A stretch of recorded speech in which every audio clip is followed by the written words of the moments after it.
the Week 8 edition of IC Sports Roundup. I'm Iroquois County Times-Republic sports reporter Ryan Buchan. We will be discussing all three games involving Iroquois County teams this week. It is Week 8 and playoffs are coming near. 3 of the 4 Iroquois County teams are fighting for playoff positioning, while Iroquois West is just trying to finish on a good note. Our first game we're going to discuss is Central versus Watseka. Watseka enters the game at 5-2, Central is 6-1. The Warriors are coming off their first losing streak under head coach Steve Lucas.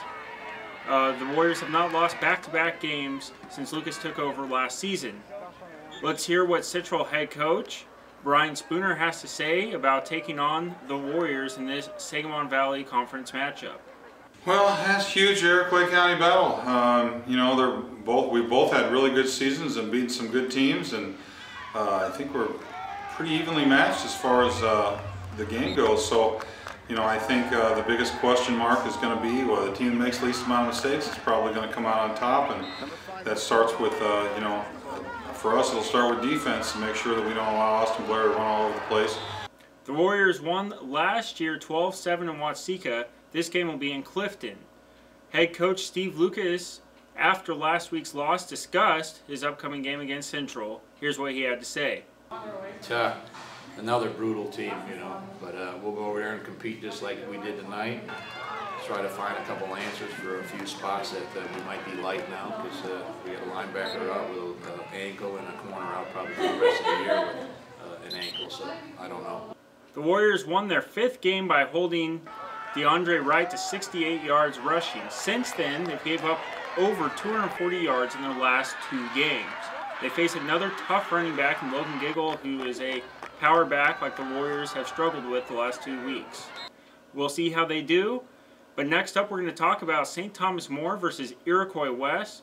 Neither team has a winning record at this point, but St. Thomas More has a favorable schedule to finish off the season as they try to get the needed 5 wins to reach the playoffs.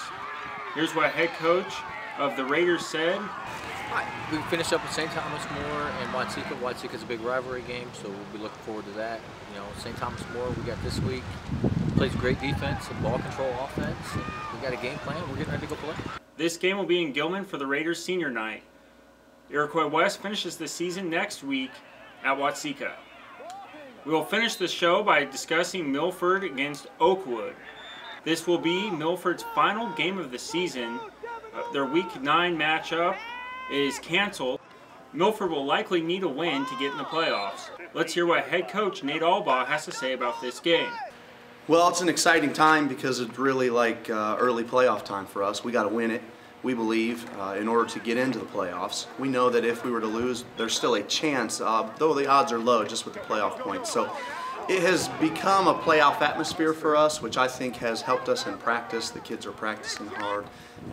Obviously, it's easier to keep kids' attention with this much on the line. So the kids are excited too, and we're just anxious to play. After all the forfeits have been counted, Milford would have a 5-3 record going into this game. But because they don't have many playoff points, this victory is crucial for their postseason hopes. That's it for this week's edition of IC Sports Roundup. Check us out in print and on the web for a recap of all your favorite Iroquois County teams. Good night.